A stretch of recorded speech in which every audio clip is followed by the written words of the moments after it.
Russia has released footage of the heart-stopping moment it captured British prisoner of war James Anderson, after a split-second decision not to go down in a blaze of glory.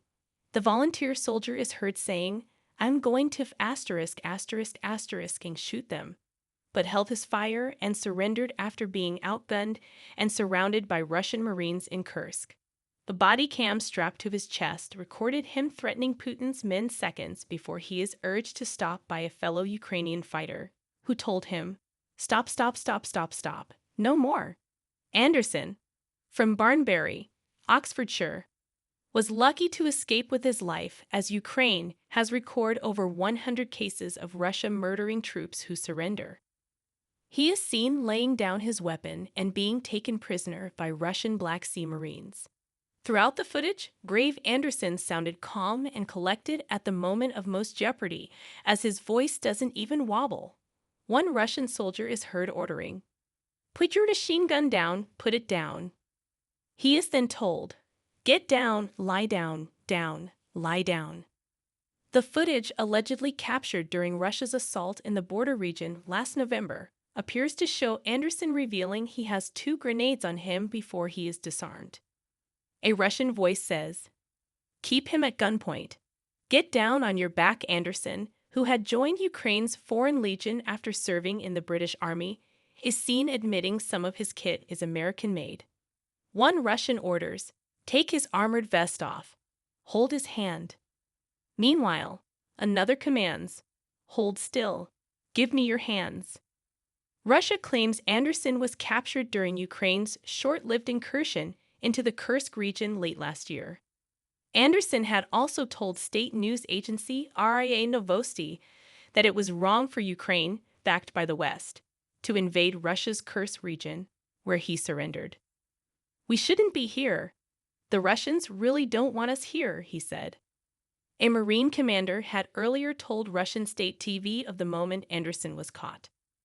"There was a foreign man organizing the battle. Then we found out it was a Briton," said the commander, Karl Steinbach. "We just came up and said, 'Surrender, lads, you're surrounded.'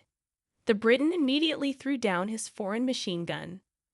Anderson was previously paraded on Russian propaganda TV, and earlier this month, he was sentenced to almost 2 decades in the Gulag after being convicted of terrorism and mercenary charges. His sentencing followed a secret trial from March 3 to 5 in what critics have slammed as a kangaroo court. The ex-British Army squaddie was sentenced to 5 years in prison and the remaining 14 in a maximum security penal colony.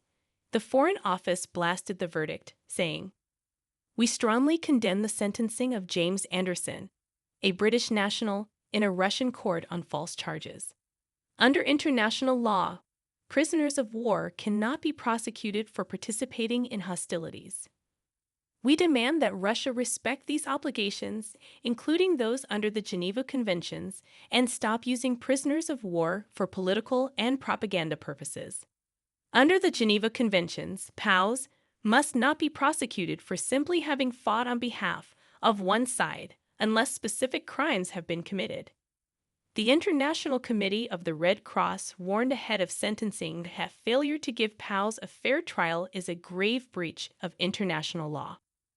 Anderson was seen in earlier footage with a shaved head and what appeared to be a scar on his neck as he identified himself to Russian officials. Other videos showed him bound and in handcuffs, saying he served in the British Army between 2019 and 2023 before joining Ukraine's Foreign Legion online. The Brits' family have since said they fear Anderson is being tortured in one of Russia's notorious prisons. His dad, Scott, previously said, "I'm hoping he'll be used as a bargaining chip, but my son told me they torture their prisoners, and I'm so frightened he'll be tortured. I didn't want him to go. I did try to persuade him not to go. My whole family tried to persuade him. He wanted to go out there because he thought he was doing what was right. He was dead against what was happening to the Ukrainian people."